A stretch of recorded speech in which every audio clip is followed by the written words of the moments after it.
성령의 역사 마스터 클래스 26. 인류의 스승, 은혜의 신학을 완성하다. 히포의 감독 아우구스티누스. 여러분 안녕하십니까? 성령의 역사 마스터 클래스 26번째 시간입니다. 지난 시간 우리는 밀라노의 정원 무화과나무 아래서 들고 읽으라라는 어린아이의 노랫소리를 듣고 회심한 탕자 아우구스티누스의 감동적인 이야기를 나누었습니다. 어머니 모니카의 눈물 어린 기도로 돌아온 그는 이제 방탕했던 과거의 옷을 벗어 던지고 완전히 새로운 사람으로 다시 태어났습니다. 오늘 우리는 회심 그 이후의 이야기를 하려 합니다. 사실 그의 진짜 위대함은 회심한 순간이 아니라 그 이후 40여 년간 보여준 치열한 삶과 사역에 있습니다. 그는 북아프리카의 작은 도시 히포의 감독이 되어 기독교 신앙의 뿌리를 뒤흔드는 이단들과 목숨을 건 논쟁을 벌였습니다. 인간이 스스로 구원받을 수 있다는 주장에 맞서 오직 하나님의 은혜를 외쳤고 영원할 것 같았던 로마 제국이 무너지는 대혼란 속에서 신의 도성이라는 불후의 명작을 남겨 인류에게 역사를 보는 새로운 눈을 뜨게 해주었습니다. 가톨릭과 개신교를 막론하고 서구 기독교 지성사의 최고봉이라 불리는 은혜의 박사 아우구스티누스의 깊고 푸른 신학의 바다로 여러분을 초대합니다. 이야기는 아우구스티누스가 고향인 북아프리카 타가스테로 돌아온 시점에서 시작됩니다. 세례를 받고 어머니를 여인 그는 고향 집으로 돌아와 전 재산을 가난한 자들에게 나누어 주었습니다. 그리고 뜻이 맞는 친구들과 함께 작은 수도 공동체를 만들었습니다. 그의 꿈은 소박했습니다. 나는 이제 세상의 명예도 쾌락도 싫다. 남은 평생 조용히 성경을 연구하고 기도하며 하나님만 묵상하다 가겠다. 그는 세상과 단절된 은둔 수도사의 삶을 원했습니다. 하지만 하나님은 이 천재를 산속에 숨겨두지 않으셨습니다. 그가 여행 중에 잠시 항구 도시 히포에 들렀을 때였습니다. 그는 그곳에 늙은 주교 발레리우스의 설교를 듣고 있었습니다. 발레리우스는 헬라어는 잘했지만 라틴어가 서툴러서 설교에 애를 먹고 있었습니다. 그는 강단에서 탄식했습니다. 아, 나를 도와줄 유능한 사제가 한 명만 있어도 좋으련만. 그 순간 회중석에 앉아있던 아우구스티누스를 알아본 사람들이 소리치기 시작했습니다. 저기 아우구스티누스가 있다. 저 사람을 잡으시오. 사람들은 억지로 그를 끌어내어 주교 앞으로 데려갔습니다. 그리고 다짜고짜 그에게 안수를 주고 사제로 삼아달라고 아우성쳤습니다.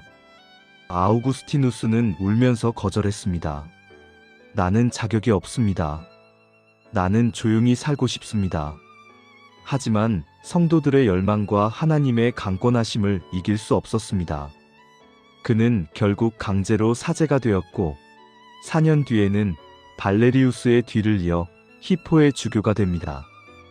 그가 죽을 때까지 35년 동안 짊어져야 할 무거운 십자가였습니다. 히포의 주교로서 그가 마주한 첫 번째 거대한 적은 도나투스파였습니다. 이들은 북아프리카의 과격한 분파주의자들로 박해 시절 배교했던 사제들이 집례하는 성례는 무효라고 주장했습니다. 더러운 손으로 주는 떡과 포도주는 가짜다. 오직 우리처럼 순결한 자들만이 진짜 교회다.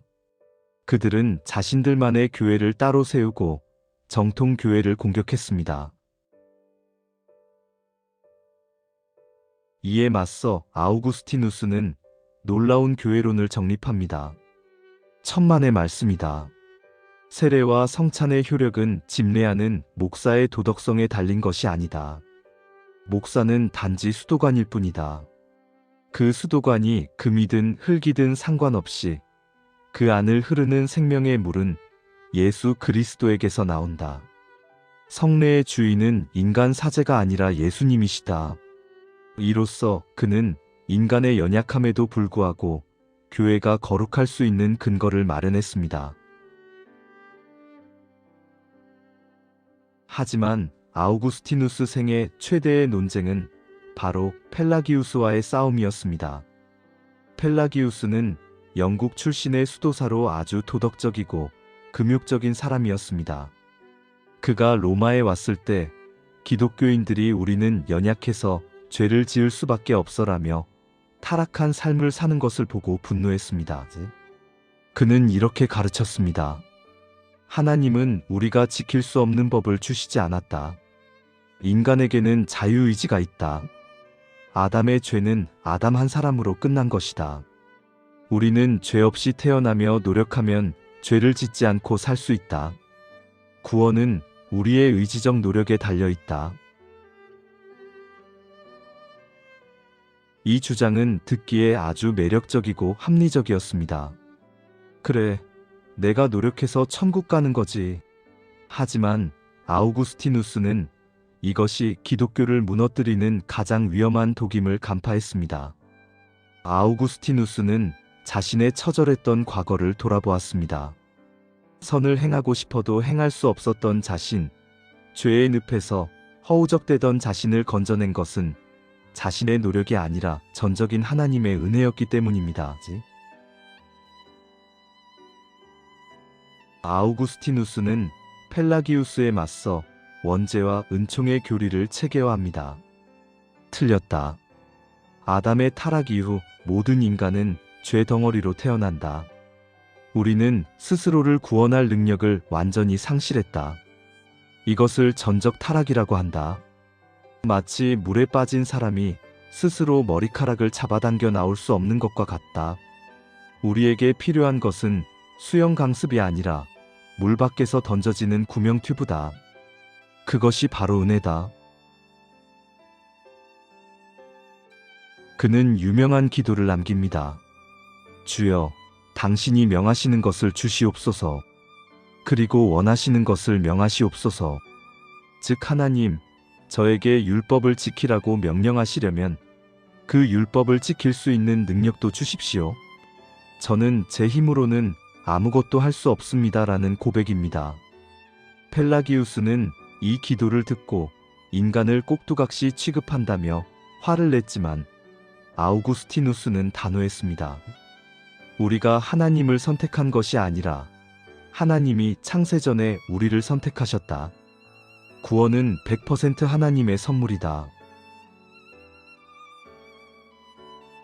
이 치열한 영적 전쟁터에서 아우구스티누스가 승기를 잡아가던 무렵 세상 밖에서는 천지가 개벽하는 사건이 터집니다. 서기 410년 서고트족의 알라릭이 난공불락이라 여겨졌던 영원한 도시 로마를 함락시키고 불태운 것입니다. 로마 제국 천년 역사상 처음 있는 일이었습니다. 세계는 충격과 공포에 빠졌습니다. 세상의 중심이 무너졌다. 이제 인류는 끝이다. 도망쳐온 로마 귀족들과 이교도들은 기독교를 비난했습니다. 우리가 로마의 신들을 버리고 기독교의 하나님을 믿어서 로마가 망한 것이다. 너희 때문에 신들이 노했다. 기독교인들조차 흔들렸습니다. 하나님은 왜 당신의 교회가 있는 로마를 지켜주지 않으셨는가? 이 거대한 질문에 대답하기 위해 아우구스티누스는 펜을 들었습니다. 무려 13년에 걸쳐 지필한 역작, 신의 도성이 탄생하는 순간입니다. 그는 인류 역사를 두 개의 도시 이야기로 풀어냅니다. 세상에는 두 개의 도시가 있다. 하나는 자기를 사랑하여 하나님을 멸시하는 자들이 만든 세상의 도성이요. 다른 하나는 하나님을 사랑하여 자기를 부인하는 자들이 만든 하나님의 도성이다. 그는 로마 제국을 변호하지 않았습니다. 로마여, 너희가 망한 것은 기독교 때문이 아니라 너희의 음란과 사치와 교만 때문이다. 세상의 도성은 언젠가 반드시 무너진다. 바벨탑이 무너졌고 로마도 무너질 것이다. 그러나 하나님의 도성은 영원하다. 로마가 망한다고 기독교가 망하는 것이 아니다. 눈에 보이는 제국은 사라져도 하나님 나라는 계속 전진한다. 이 책은 절망에 빠진 사람들에게 역사를 바라보는 새로운 이정표를 제시했습니다. 역사는 다람쥐 쳇바퀴 도는 순환이 아니라 하나님의 목적을 향해 나아가는 직선이라는 역사관이 여기서 완성되었습니다. 아우구스티누스의 말년은 비장했습니다. 서기 430년 게르만족의 일파인 반달족이 북아프리카를 침공했습니다. 그들은 파죽지세로 도시들을 파괴하고 마침내 아우구스티누스가 있는 히포성을 포위했습니다. 성 밖에서는 야만인들의 함성과 사륙이 벌어지고 있었고 성 안에서는 76살의 노장 아우구스티누스가 죽음을 맞이하고 있었습니다. 그는 임종 직전 다윗의 참회 시편을 큰 글씨로 써서 벽에 붙여달라고 부탁했습니다. 그리고 그 말씀을 읽으며 눈물로 자신의 죄를 회개했습니다. 평생을 이단과 싸우고 위대한 신학을 정립한 성자였지만 하나님 앞에서는 그저 용서받아야 할 한 명의 죄인으로 서고 싶었던 것입니다. 그는 히포가 함락되기 직전 하나님의 부르심을 받았습니다. 반달족은 히포를 점령하고 불태웠지만 기적적으로 아우구스티누스의 도서관과 그가 쓴 책들만은 건드리지 않았습니다. 하나님이 인류를 위해 그의 지혜를 보존하신 것입니다. 아우구스티누스가 남긴 유산은 실로 엄청납니다. 1000년 뒤 종교개혁자 마르틴 루터와 장 칼뱅은 아우구스티누스의 책에서 오직 은혜, 오직 믿음의 진리를 재발견했습니다. 그래서 종교개혁은 아우구스티누스의 부활이라고 불리기도 합니다. 가톨릭교회 역시 그를 최고의 스승으로 모십니다. 그는 고대 교회를 마감하고 중세 교회를 여는 문이었으며 서구 지성사의 영원한 등불이었습니다. 사랑하는 여러분, 오늘 아우구스티누스의 은혜 신학은 우리에게 묻습니다. 당신은 당신의 힘으로 살고 있는가? 아니면 하나님의 은혜에 기대어 살고 있는가? 우리가 오늘 숨쉬고 예배하고 기도할 수 있는 모든 것이 나의 공로가 아니라 전적인 하나님의 선물임을 고백할 때 우리는 진정한 자유를 얻게 됩니다. 내가 무너져도 하나님 나라는 무너지지 않는다는 신의 도성의 믿음이 오늘 불안한 시대를 사는 우리에게 큰 위로가 되기를 바랍니다. 이렇게 해서 초대교회의 거인들을 모두 만나보았습니다. 이제 역사의 수레바퀴는 고대를 지나 중세라는 새로운 시대로 굴러갑니다. 로마 제국은 무너졌지만 복음의 불길은 야만족들이 사는 땅 끝으로 번져갑니다. 다음 27화에서는 로마 문명권 밖, 저 멀리 아일랜드라는 미지의 섬으로 납치되어 갔던 한 소년의 이야기를 다룹니다. 해적에게 잡혀 노예가 되어 돼지를 치던 16살 소년, 그 절망의 구덩이에서 하나님을 만나고 훗날 자신을 노예로 부렸던 그 민족을 구원하기 위해 다시 돌아간 아일랜드의 사도 성 패트릭의 드라마틱한 인생이 기다리고 있습니다. 마법사들과 대결하며 녹색 섬 아일랜드를 복음으로 물들인 켈트 기독교의 시작, 그 신비로운 이야기로 여러분을 초대합니다. 영상이 은혜가 되셨다면 구독과 좋아요로 함께해 주십시오. 여러분의 응원이 영상을 만드는 큰 힘이 됩니다. 감사합니다.